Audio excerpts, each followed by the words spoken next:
Bueno, dado que se cortó la porción,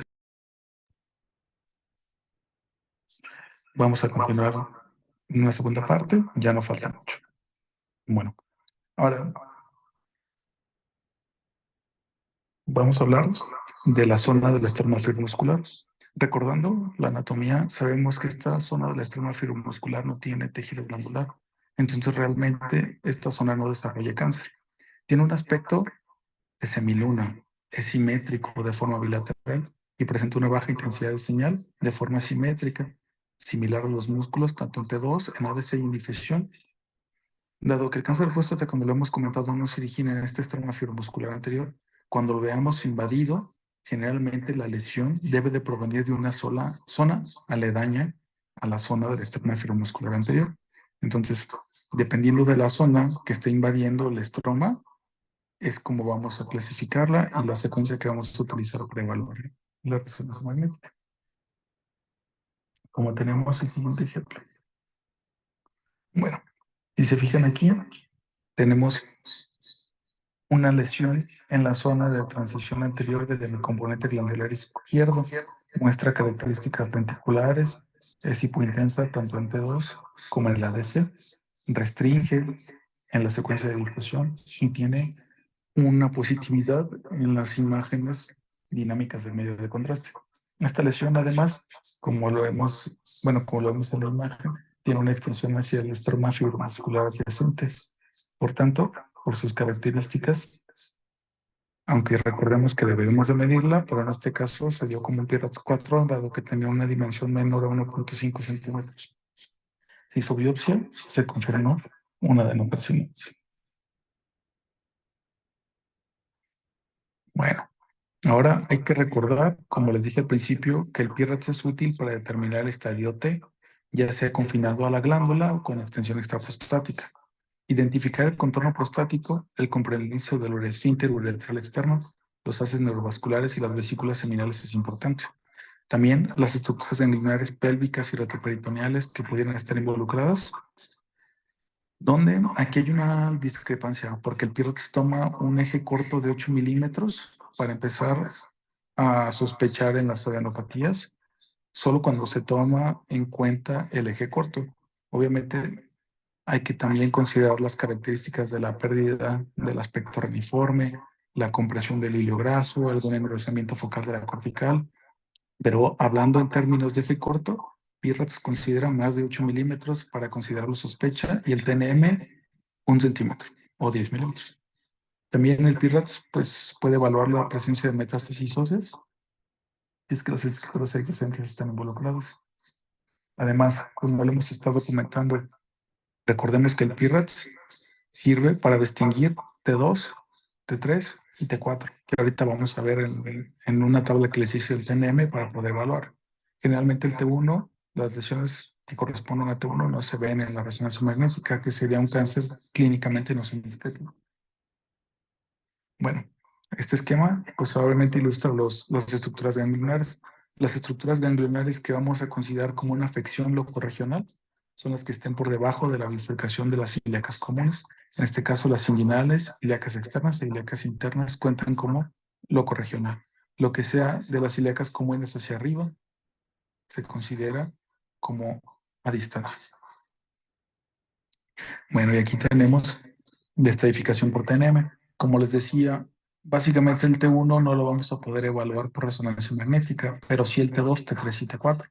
Si se fijan, el T2 es un tumor palpable y confinado a la próstata, ya sea que afecte la mitad o menos de un solo lado, que afecte más de la mitad de un solo lado o que afecte los dos lados. Ese sería el T2. Un tumor extraprostático que invade estructuras adyacentes, ya sea que tenga una extensión extraprostática uniobilateral o que invada las vesículas seminales. Y T4 es un tumor fijo que invade estructuras adyacentes diferentes a las vesículas seminales, como el esfínter uretral externo, el recto, la vejiga, los músculos elevadores y la pared de la vejiga.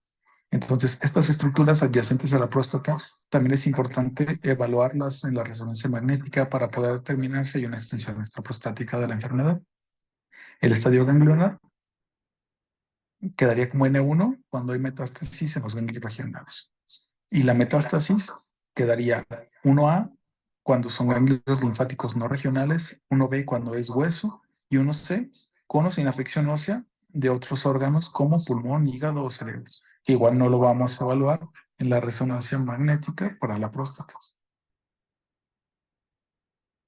Bueno, aquí tenemos un ejemplo. Básicamente vemos bueno, estas son todas secuencias en T2, pero vemos una lesión hipointensa de bordes lobulados que sobresale del contorno periférico. Tiene, con, tiene contacto con el recto, como lo vemos en la imagen de la izquierda de la pantalla, indicado por la flecha amarilla. En la imagen media vemos que contacta las estructuras del piso pélvico, en este caso los músculos.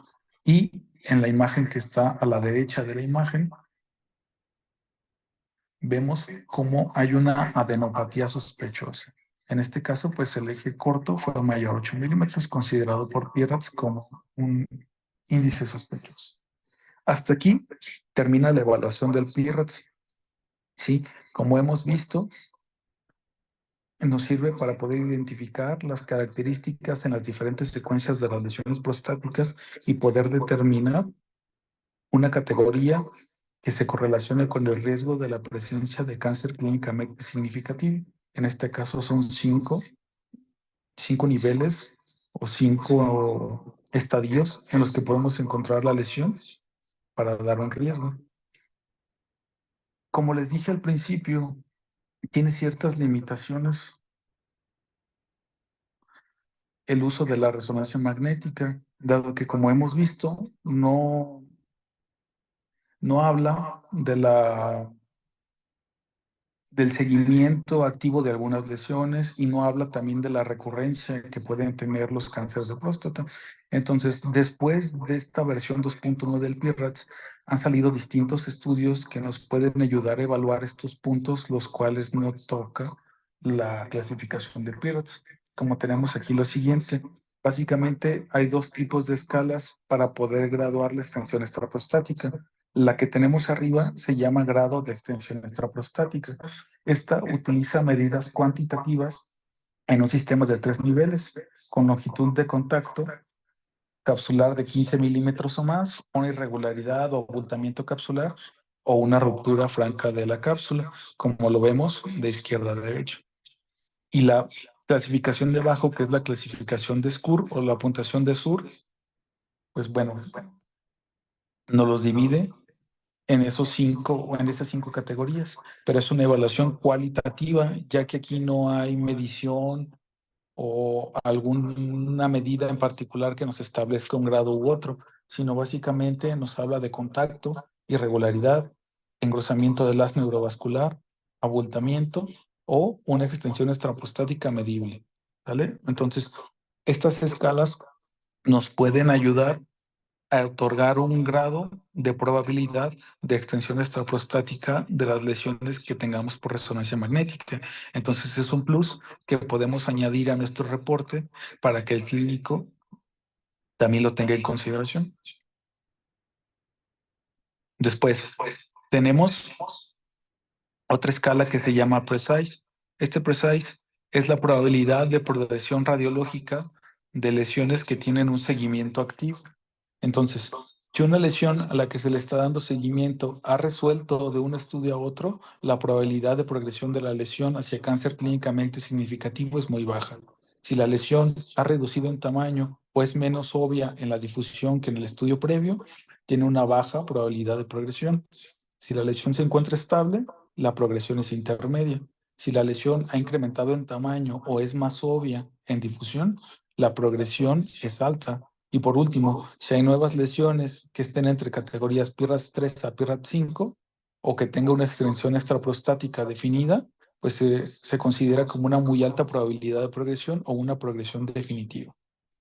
Y por último, para la evaluación del seguimiento de los cánceres de próstata clínicamente significativos con tratamiento, ya sea por una radioterapia o por una prostatectomía radical, tenemos este PIRR, que es un sistema propuesto de informe estructurado para la evaluación por resonancia magnética de la recurrencia local del cáncer de próstata después del tratamiento. A la izquierda tenemos el esquema que se utiliza para evaluar las características de la lesión post-radioterapia. Así, la categoría que vayamos a utilizar va a depender de la secuencia que tenga la puntuación más alta, ya sea en difusión o que tenga una positividad en la dinámica del medio de contraste.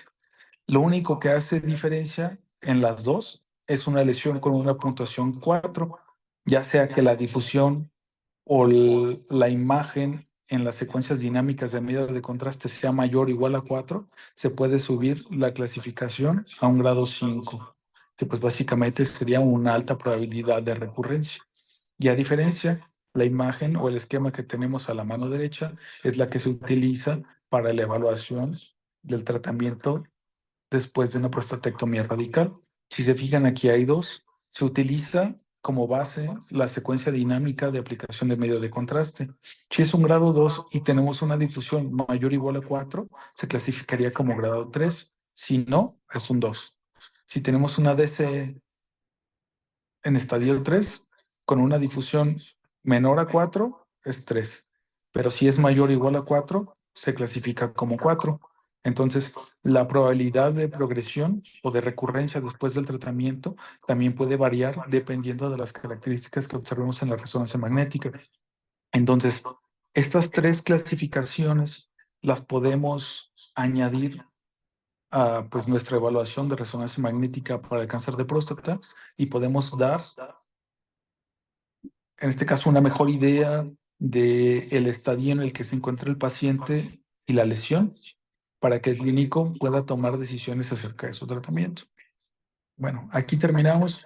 Espero que les sea de utilidad. Lamento haberme equivocado tanto. Es una modalidad grabada a la que no estoy muy acostumbrado, pero cualquier duda o cualquier pregunta, este, bueno, lo podemos ver si gustan en la siguiente clase o si la doctora quisiera agregar algo que no haya yo mencionado en la presentación. Espero podemos verlo pronto. Hasta luego, buenas tardes.